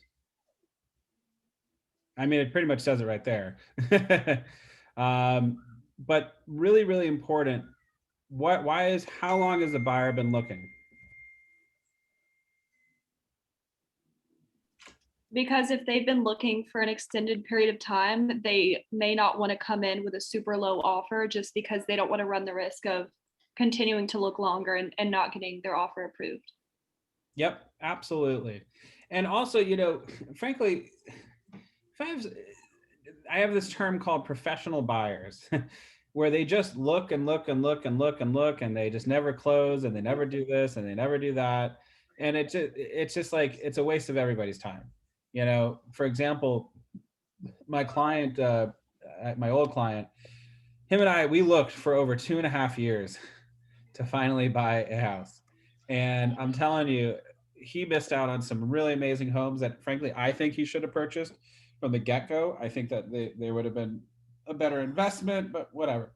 The point is I would try to avoid that question as much as possible. Like whenever an agent would ask me, I'd be like, oh, recently we've only seen 3 homes. Recently is accurate because I'm just talking about this month, but I didn't talk about the entire time period. But anyway, that's just something that I like to point out. Okay, checklist for reviewing an offer. Address. Huh? Sorry. Do you really have to tell them like, oh yeah, we've been looking for like 2 years? You should be honest, frankly. You should be, but Because I have professional buyers too, and it's only been like months. You know what I mean? Yeah. So, we try to be as honest and upfront as possible with listing agents. But being honest and upfront is one thing, and also maybe admitting some other things is another. So if you were to tell them, yeah, we've been looking for 2 years, what do you think their reaction would be? Oh gosh, I'm throwing this in the trash. Okay, got it. So, Fair enough. how many? Even better questions. How many escrows has your buyers been in? That's something that I like to ask agents. How many escrows have you been in? Because I don't want to get somebody who's just playing games and trying to get into an escrow and then trying to get down on price through the inspection period and just like waste everybody's time. And the truth of the matter is my buyer had been in escrow, I don't know,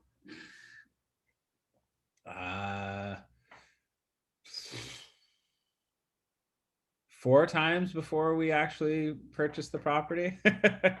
So it was, yeah. So there are things that I try to avoid conversations with agents. So sometimes I just might not even, if they send it via text, I might not reply. Okay. And like give them a call the next day and just be like, hey, just checking if you received our offer, blah, blah, blah, blah, blah. And then they go like, yeah, did you get my text? I'm like, oh my gosh, I've been so busy. I'm so sorry. No, what was your text? Can you just tell me again real quick? Oh yeah. No, I showed like 3 properties to my buyer recently. This is the only one that we wrote on. Nice. So Okay. 3 properties to my buyer recently. This is the only one we wrote on. And they Okay. really go, well, how many other properties before that did you show? Oh, then I might be honest a little, listen, they've been priced out of the market. They took a break, for 6 months, but they're now back into it. Anyway. Fair enough. I try to be as honest, but give as little information as possible. Anyway, checklist for reviewing an offer. Address. Be sure the address is for the correct house. Price. Check to see whether the offer falls in the range of the seller's expectations. Earnest money. Make the earnest money amount specified is acceptable to the seller. Check that the earnest money plus the balance of the down payment plus the loan equals the purchase price. Also review the option money if applicable. Time for acceptance. Check to see how long your seller has to respond. Be sure to get the content initialed by your seller if you go over the time limit. Pre-approval. Verify that the buyer is pre-approved by the lender. Loan approval. Be sure that the specific date for formal and final loan approval. Financing terms. Make the financing terms. Make sure that the financing terms are agreeable to the seller. Closing date. Make sure that the closing date on the offer will work with your seller's schedule. Home warranty. Review any home warranty considerations. Typically, that is paid by the seller in our market.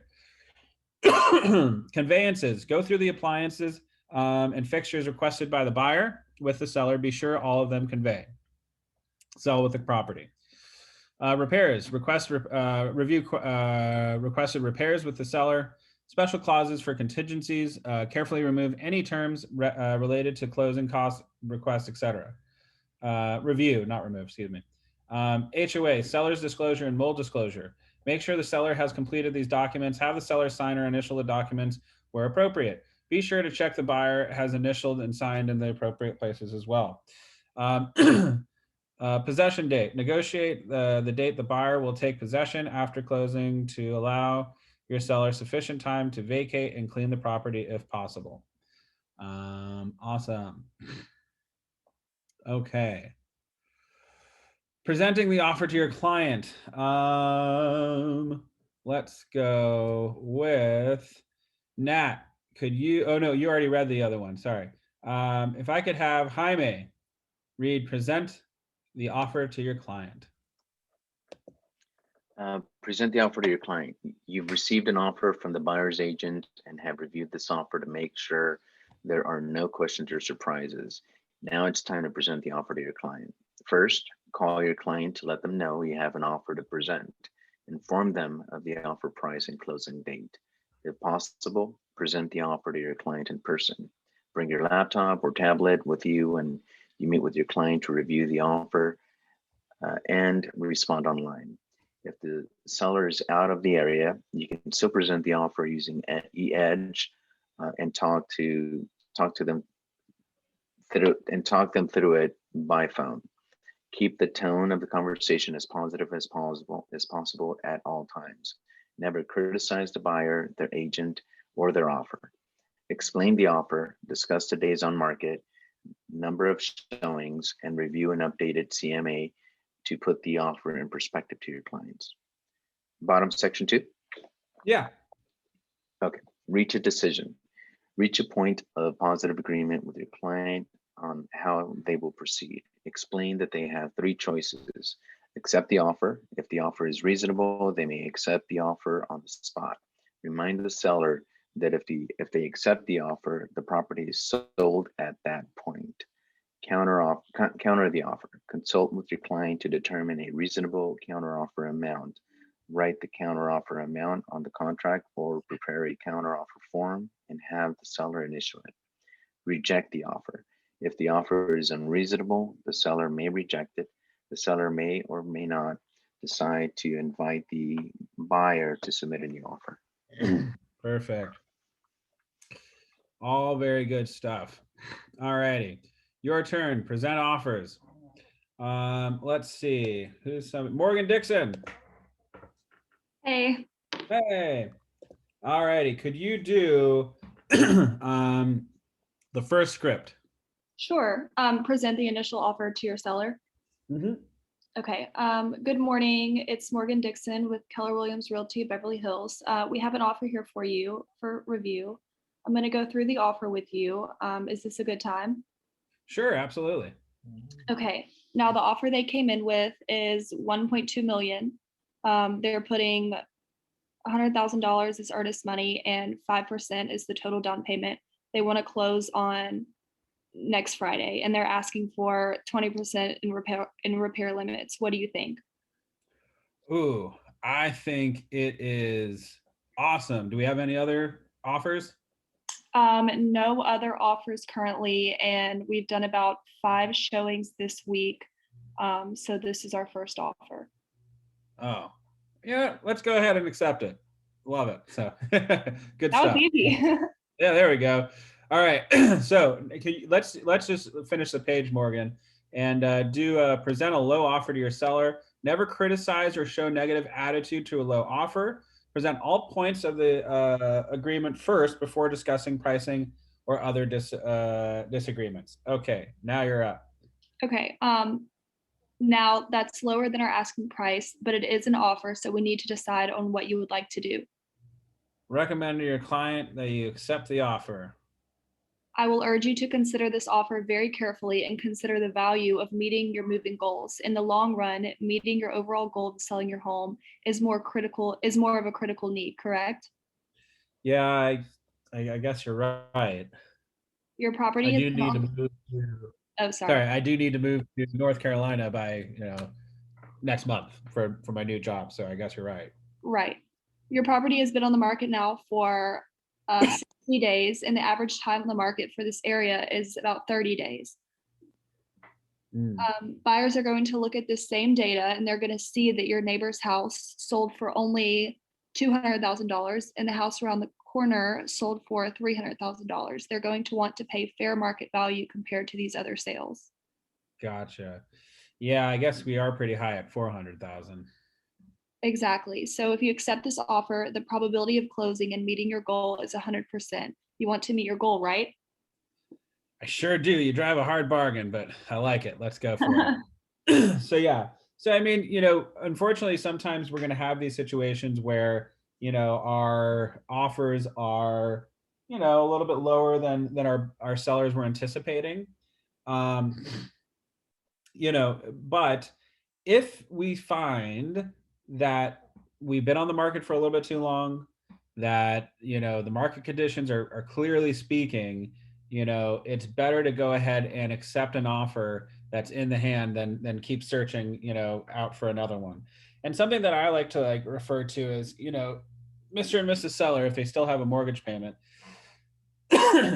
every single month that we stay on the market, that's another mortgage payment, and then that's another mortgage payment, and then there's another mortgage payment, plus there's going to be moving costs. So I want to make sure that we're keeping this in mind when we're talking about offers. Now, typically a low ball offer is usually it's not hundreds and hundreds of thousands of dollars below asking price. Usually, if you're a real estate agent and you feel confident enough with the property that you're willing to put your time, money, advertising, showings, all that kind of stuff into it, you're probably not going to take a listing that's $100,000 over market value. It's more than likely going to be something like, I don't know, $30,000 out of range, something like that. So maybe you get a $30,000 offer. It's been on the market for, I think you said 70 days or something like that. So I would literally say in that situation, Mr. and Mrs. Seller, we've been on the market for over 2 months now. If we don't accept this offer, that's 2 mortgage payments that you just paid, plus we're going to run into a third. By the time you add that up, we're only talking $30,000. So if you do $5,000, $10,000, $15,000, we're already $15,000 in the hole in not accepting offers. So my point is, if we're either going to keep it on the market and keep going for another couple months until we reduce the purchase price, or we go ahead and accept this offer, cut our losses, and realize we're only missing out on X amount of money. Don't you think this would be the best course of action? And usually when you point out the mortgage payments and the utilities and all that fun stuff, they'll go, yeah, you know what, screw it, let's just go ahead and sell it and let's make our move. And that argument can also work too for a developer, right? Because of carrying costs and things like that. Even if it's not, lived in a mortgage payment, I think that too, I'm assuming, would be another push to accept, an offer that may be a little lower. Big time, especially for developers, because they usually get like different types of loans and the interest rates are a little bit higher. So they're paying a lot usually. Yeah. Jared, Yes.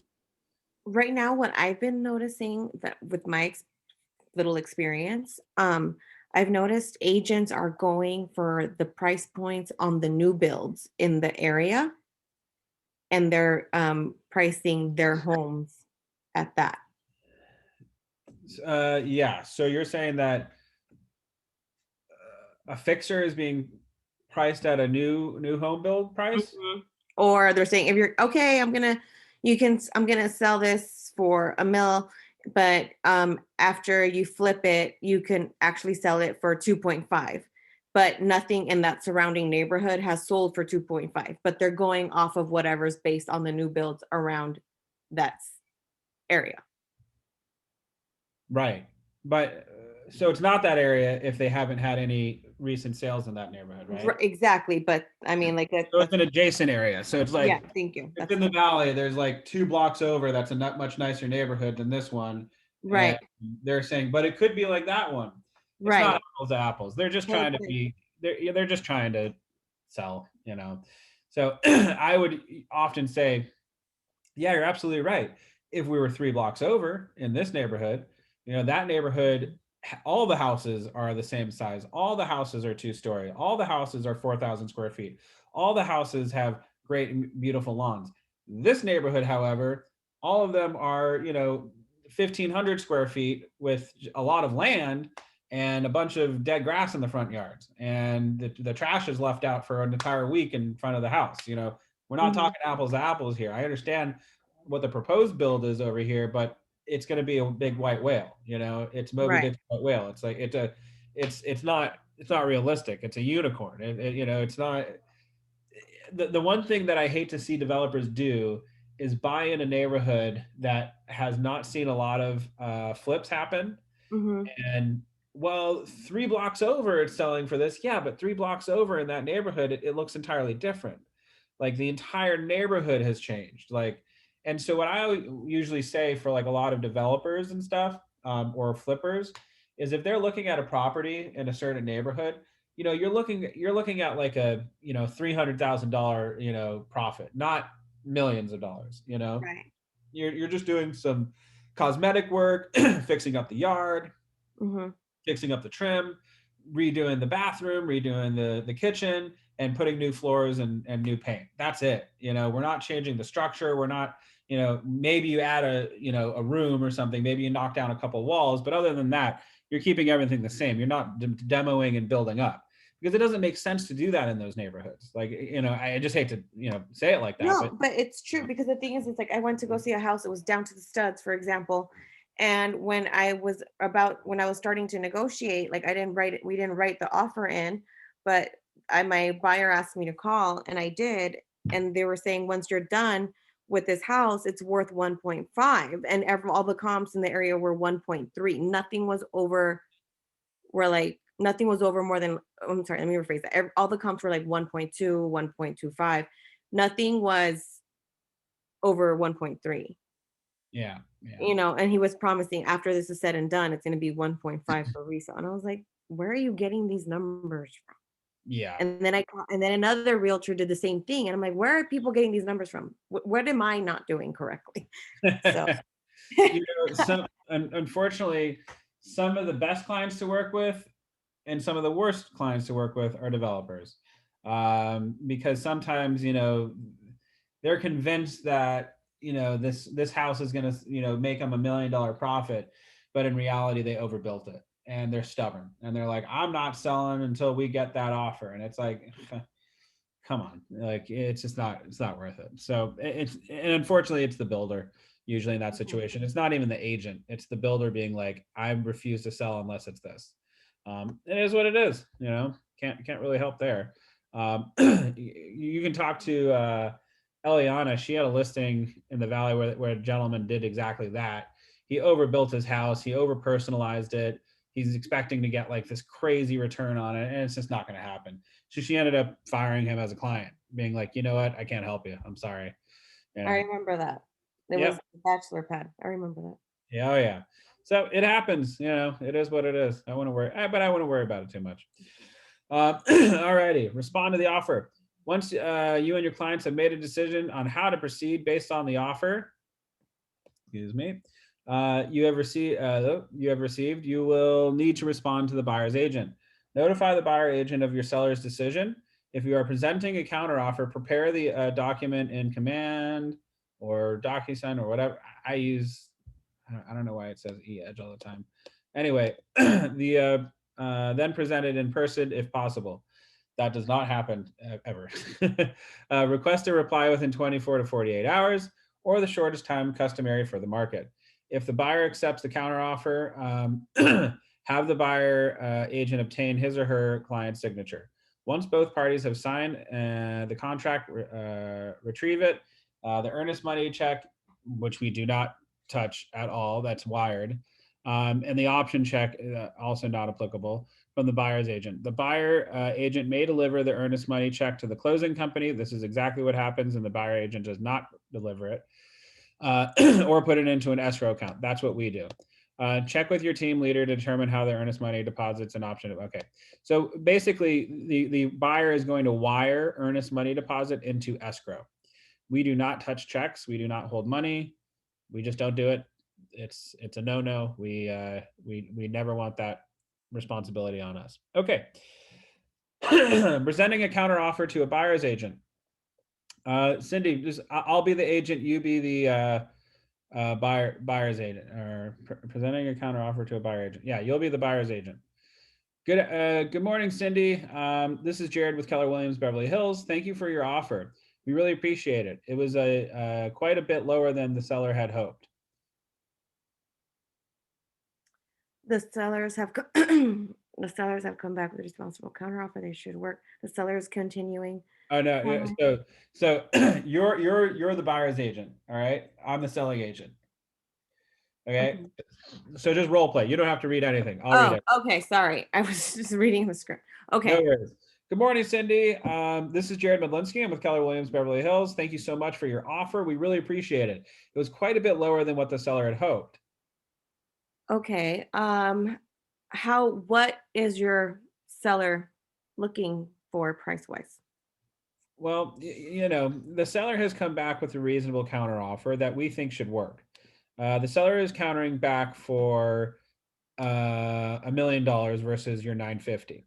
The rest of the items in your offer are fine, except for the inspection period. We'd like it to be 10 days.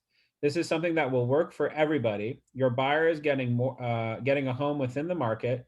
The seller is selling at a reasonable price, and we can all move forward and get this closed. Wouldn't you agree? You know what? That sounds very reasonable. Let me talk to my buyer and we can move, hopefully we can move forward.